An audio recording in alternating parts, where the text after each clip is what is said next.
Hello guys, welcome back to another video. तो guys, SL steel की financial year 2023 की first quarterly result out हो चुकी है। तो गाइस, इस वीडियो में हम लोग यही देखेंगे कि कंपनी ने जून क्वार्टर में कैसी परफॉर्म की है, क्या क्या पॉइंट्स इंप्रूव हुई है एंड कहाँ कहाँ पे कंपनी ने डेरिएट की है, और कंपनी के फंडामेंटल्स भी चेक करेंगे और देखेंगे कि क्या ये कंपनी पैसे लगाने लायक है या नहीं। उसके साथ साथ हम लोग कंपनी के टेक्निकल्स के बारे में भी डिस्कस करेंगे। तो गाइस, बिना टाइम वेस्ट किए कंपनी की फंडामेंटल एनालिसिस करते हुए वीडियो को शुरू करते हैं। तो गाइज, अगर इस कंपनी के बिजनेस के बारे में डिस्कस करें तो ये company sponge iron and ferro alloys की मैन्युफैक्चरिंग के साथ साथ पावर जनरेट करती है and this company has a power generation capacity of 40 megawatts. ये company both BSC and NSC में लिस्टेड है। और अगर इस कंपनी के कुछ इंपॉर्टेंट फिगर्स के बारे में डिस्कस करें तो अप्रॉक्सीमेटली 72 करोड़ की है कंपनी की मार्केट कैप, 9.21 की पी है, 9.84% है कंपनी की आरओसीई एंड 36.1% है कंपनी की return on equity. Last 6 months के रिटर्न के साथ साथ लास्ट 3 साल की सेल्स ग्रोथ भी कंपनी की नेगेटिव में जा चुकी है। कंपनी अभी बुक वैल्यू से बहुत ही ज़्यादा ऊपर ट्रेड कर रही है। ये कंपनी आप लोगों को डिविडेंड देती नहीं है, फेस वैल्यू 10 रुपये की है एंड प्रोमोटर्स की होल्डिंग 100% प्लेज हो रखा है। अभी अगर इस कंपनी की जून क्वार्टरली के रिजल्ट के बारे में डिस्कस करें तो गाइज, जून 2022 की क्वार्टर की अनऑडिटेड फाइनेंशियल रिजल्ट आप लोगों के सामने है एंड यहाँ पे जितने भी सारे फिगर्स है वो सब क्रोर्स में दिया हुआ है। तो गाइज, सबसे पहले कंपनी की रेवेन्यू चेक करते हैं। तो जून 2022 की क्वार्टर में कंपनी ने अप्रॉक्सीमेटली 119 करोड़ की रेवेन्यू जनरेट किया है। और अगर ये मार्च 2022 की क्वार्टर एंड जून 2021 की क्वार्टर से कंपेयर किया जाए तो मार्च 2022 की क्वार्टर में कंपनी ने अप्रॉक्सीमेटली 186 करोड़ की रेवेन्यू जनरेट किया था एंड जून 2021 की क्वार्टर में अप्रॉक्सीमेटली 117 करोड़ की रेवेन्यू। तो ईयर ऑन ईयर बेसिस पे कंपनी की जो रेवेन्यू ग्रोथ है वो ऑलमोस्ट फ्लैट निकल के आ रही है and quarter on quarter basis पे कंपनी की रेवेन्यू ग्रोथ नेगेटिव में जा चुकी है। अभी अगर इस कंपनी की नेट प्रॉफिट मतलब प्रॉफिट आफ्टर टैक्स के बारे में डिस्कस करें तो जून 2022 की क्वार्टर में कंपनी ने सिर्फ और सिर्फ 14 लाख रुपीस की प्रॉफिट पोस्ट किया है। मार्च 2022 की क्वार्टर में कंपनी ने अप्रॉक्सीमेटली 5 करोड़ की प्रॉफिट पोस्ट किया था एंड जून 2021 की क्वार्टर में अप्रॉक्सीमेटली 4 करोड़ की प्रॉफिट।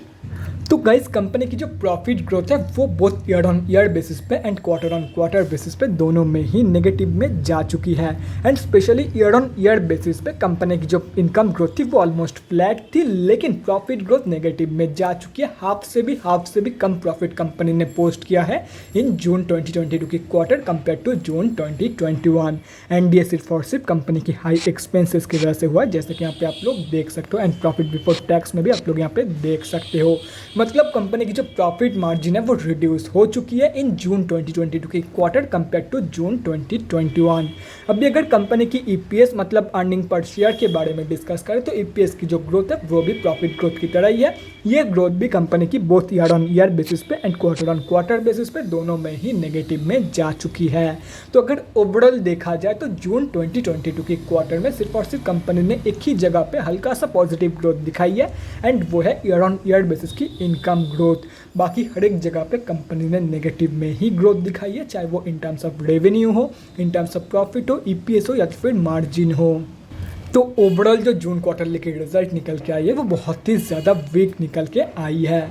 अभी अगर इस कंपनी की बैलेंस शीट की हेल्थ के बारे में डिस्कस करें, फाइनेंशियल ईयर 2022 में कंपनी की रिजर्व इंक्रीज हुई है एंड डेट रिड्यूस हुई है, जो कि किसी भी कंपनी के लिए बहुत ही ज़बरदस्त है। मतलब बैलेंस शीट की हेल्थ इंप्रूव हुई है इन FY 2022। लेकिन अगर ओवरऑल देखा जाए तो डेट की कंपैरिजन में बहुत ही ज़्यादा कम रिजर्व मौजूद है एंड कंपनी की जो रिजर्व है वो एंटायरली नेगेटिव में जा चुकी है। तो ओवरऑल जो बैलेंस शीट की हेल्थ है वो एकदम ही बेकार है। अभी अगर इस कंपनी के कैश फ्लोज के बारे में डिस्कस करें तो कैश फ्लोज की जो कंडीशन है वो डिटोरिएट हुई है इन FY 2022। FY 2021 में कंपनी के पास 1 करोड़ की कैश फ्लोज मौजूद थी, जो कि अभी रिड्यूस होकर 0 करोड़ की कैश फ्लोज हो चुकी है इन FY 2022। और रही बात शेयर होल्डिंग पैटर्न की, तो गाइस जून क्वार्टरली की शेयर होल्डिंग पैटर्न आप लोगों के सामने है। अकॉर्डिंग टू जून क्वार्टरली की शेयर होल्डिंग पैटर्न, इस कंपनी में प्रमोटर्स की होल्डिंग है 50.56% एंड पब्लिक की होल्डिंग है 49.44% के आसपास। एंड अगर पब्लिक में देखा जाए तो एक ही बड़े रिटेलर की होल्डिंग है एंड अगर ये कैलकुलेट करते हो हो तो इस कंपनी में हम अब जैसे छोटे मोटे रिटेलर की जो होल्डिंग है वो अप्रॉक्सीमेटली 48.5% के आसपास निकल के आ रही है। तो गाइस अभी कंक्लूजन पे आते हैं कि आप लोगों को इस कंपनी में पैसा लगाना चाहिए या नहीं। तो देखो guys, company fundamentally slightly on the weaker side पे है एंड कंपनी की जो ग्रोथ है वो एंटायरली नेगेटिव में जा चुकी है एंड कंपनी की जो मार्जिन है वो भी रिड्यूस हुई है। तो ऐसे में मैं आप लोगों को यही सजेस्ट करूंगा, अगर कंपनी के ऊपर भरोसा है तो ही इस कंपनी में पैसा लगाना, अदरवाइज सिर्फ और सिर्फ कंपनी की फंडामेंटल्स देख के या तो फिर ग्रोथ देख के मैं आप लोगों को बिल्कुल भी सजेस्ट नहीं करूंगा कि आप लोग इस कंपनी में एक भी पैसा लगाओ अगर कंपनी के ऊपर भरोसा नहीं है तो।